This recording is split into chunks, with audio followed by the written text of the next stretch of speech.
Loss in prestress due to shrinkage. ये shrinkage loss यानी कैसे होता है? अगर कोई बीम है, बराबर है, अब इस बीम में टेंडन वगैरह प्रोवाइड करते हैं अपन। इस बीम का ओरिजिनल लेंथ L है। क्या होता है कि सीमेंट जो है ये श्रिंक होता है। अभी एग्रीगेट, सैंड, मेटल, ये कुछ श्रिंक नहीं होते।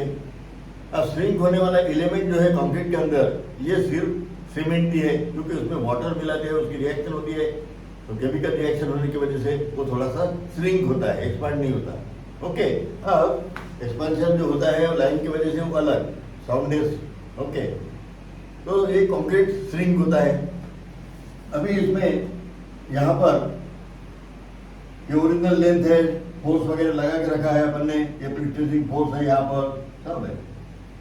अब मैं थोड़ा एग्जैगरेटिव फॉर्म में बताता हूँ। ये बीम थोड़ी श्रिंक हो गई और ओरिजिनल शेप उसका जो है अभी यहाँ आ गई। इतनी तो नहीं होती है, लेकिन एग्जैगरेटिव फॉर्म में दिखना चाहिए, इसलिए। अब ये जो है ये हो गया इसका डेल्टा L, ये शॉर्टनिंग हो गई, श्रिंक हो गई, बराबर है। अब ये श्रिंक होने से जो पहले ये कंप्रेस करके रखा था, ये just like yielding of support हो गया, यील्ड हो गए, यानी जो उसमें कंप्रेशन होना चाहिए, जितना ये कंप्रेशन होना चाहिए उसमें ट्रेसेस आते थे, लेकिन ये थोड़ा सा यील्ड हो गए, यील्डिंग ऑफ सपोर्ट। अगर कोई भी चीज यील्ड होती है, या तो फिर चेंज इन लेंथ परमिट करते हैं, है ना, लेंथ डिफॉर्मेशन या डिस्प्लेसमेंट, ये अगर परमिटेड हो जाता है, यानी यील्डिंग ऑफ सपोर्ट टाइप समझो, है ना, ये यील्ड हो गई तो वहां तक फ्री स्ट्रेन हो गई, यहाँ पे ये फ्री हो गया, यहाँ से यहाँ तक बीम चले गई, है ना। उस वक्त स्ट्रेस लॉस होगा, क्योंकि ये स्ट्रेन लॉस हो गई, बराबर है। अब strain loss, strain directly proportional to stress, तो स्ट्रेन लॉस यानी स्ट्रेस लॉस। तो ये श्रिंकेज की वजह से जो है ये स्ट्रेस लॉस होता है केबल में या टेंडन में। ओके, ये श्रिंकेज क्यों होता है? कंक्रीट ड्राइंग श्रिंकेज, ड्राई होने से कंक्रीट श्रिंक होता है, एक। दूसरा, एक्सेस वाटर सीमेंट रेशो। अगर वाटर सीमेंट रेशो, इसमें देखो डेफिनेशन क्या है, वाटर बाय सीमेंट, इसका मतलब वाटर ऊपर सीमेंट नीचे, है ना, वाटर बाय सीमेंट। अगर एक्सेस वाटर हो गया, वाटर सीमेंट रेशियो अगर एक्सेस है, इसका मतलब वाटर की क्वांटिटी ज्यादा है। अब वाटर इवेपोरेट हो जाएगा कुछ, बराबर है, तो वाटर अगर इवेपोरेट हो गया तो श्रिंकेज होगा। More quantity of cement, cement की क्वांटिटी अगर ज्यादा रही, करके आईएस ने मिड डिजाइन के समय अपने को ये दिया है टेबल में कि quantity of cement is limited to 320 kg per cubic metre. ऐसे एक लिमिट दी है, इसके ऊपर सीमेंट कंक्रीट में नहीं डालना। ओके, इसलिए अगर मोर क्वांटिटी डाल दिए सीमेंट तो वहां पे श्रिंकेज ज्यादा होगा। एग्रीगेट्स जो है ये वेल ग्रेडेड अगर नहीं है, अगर वेल ग्रेडेड होते हैं तो सभी एग्रीगेट जो है, खास करके कोर्स एग्रीगेट, एक में को कहीं ना कहीं चिपक जाएंगे और मिनिमम वॉइड्स तैयार करेंगे, है ना। ये एग्रीगेट ऐसे, ये अगर वेल ग्रेडेड होते हैं तो ऐसे टाइप का स्ट्रक्चर बनेगा।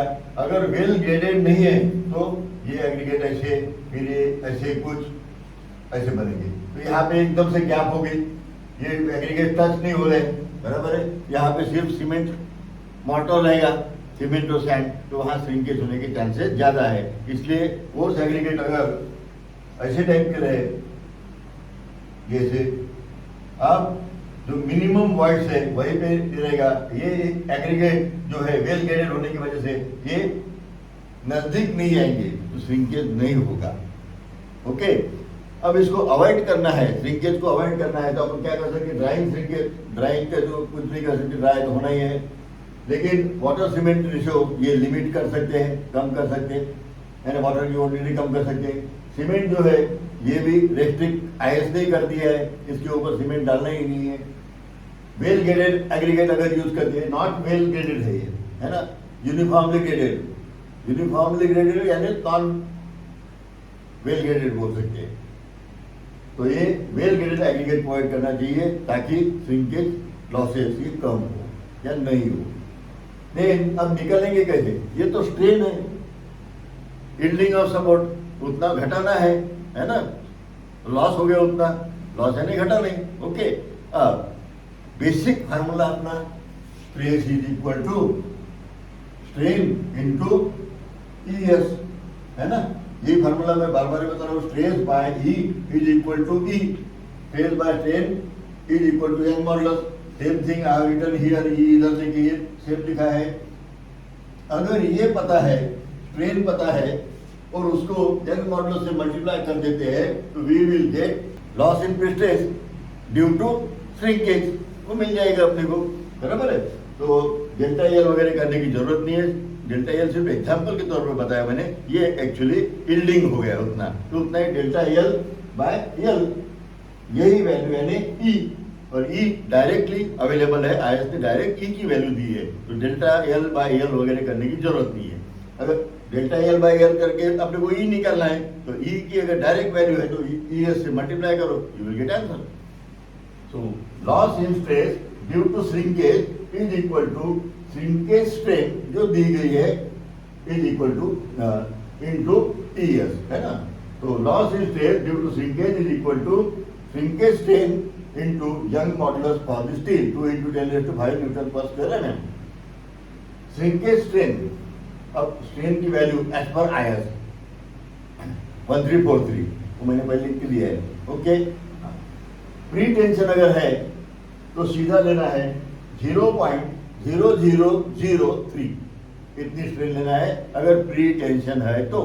पोस्ट टेंशन यदि है तो उसके लिए फार्मूला दिया है IS 2 × 10⁻⁻4 divided by log 10 t + 2।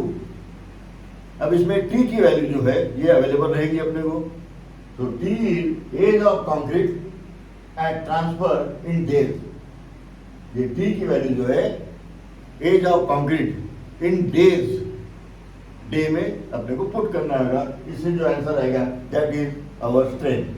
Okay, तो ये दो चीजें अगर पता रही तो you would be able to solve problem related to loss in prestress due to shrinkage.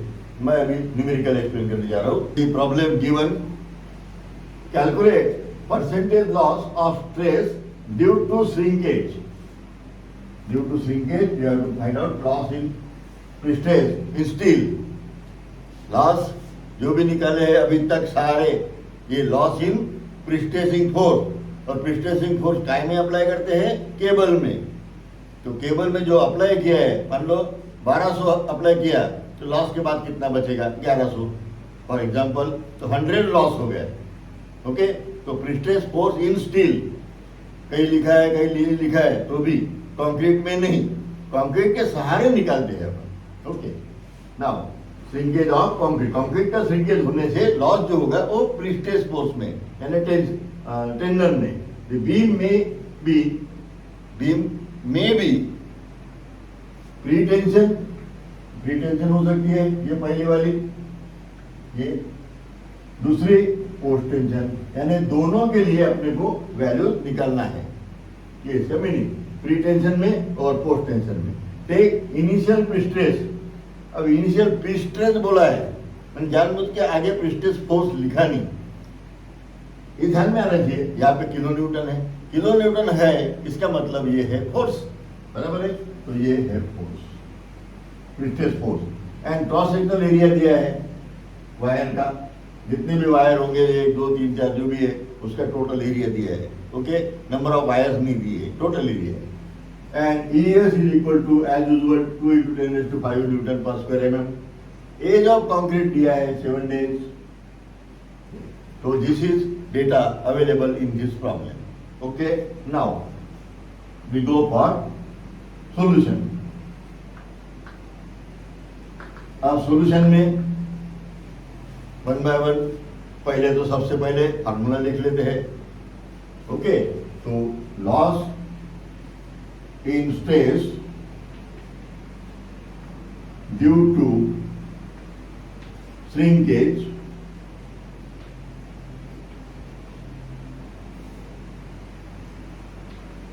is equal to shrinkage strain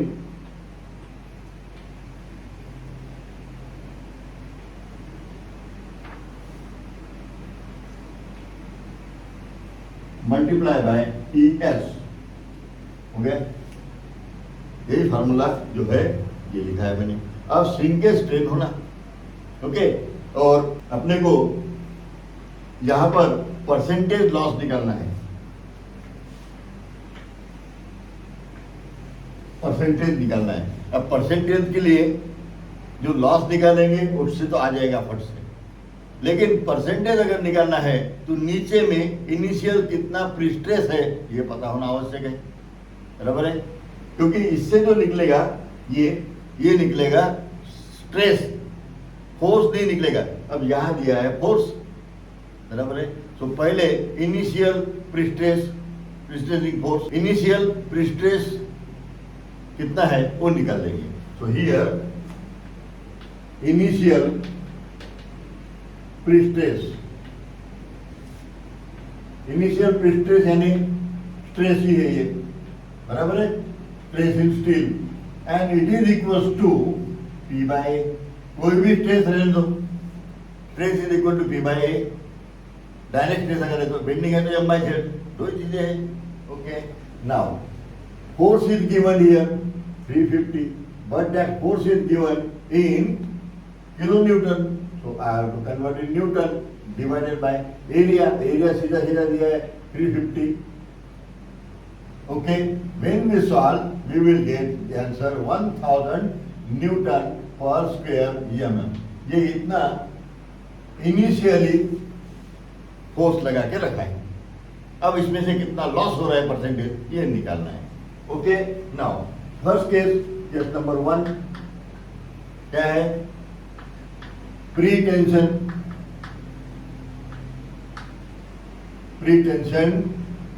beam जो है प्री टेंशन वाली अपन कंसीडर करेंगे पहले। प्री टेंशन के लिए E की वैल्यू, इसमें क्या है अपने को ये चाहिए, ये E इंटू ES, ये है ना formula. Okay, so here shrinkage strain,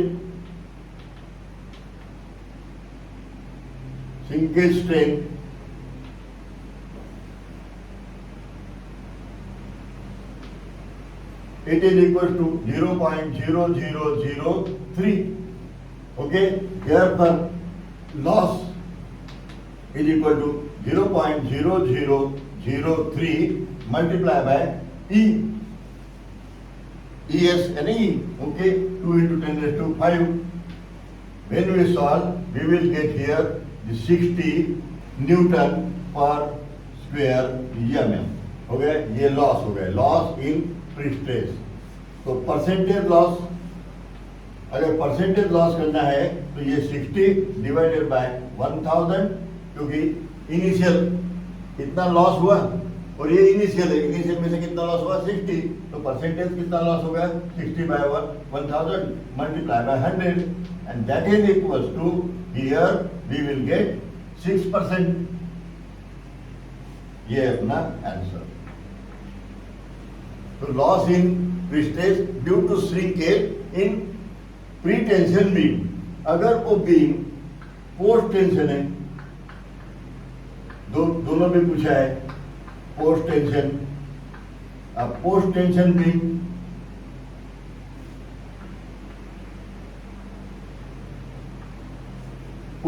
beam में फिर से श्रिंकेज स्ट्रेन,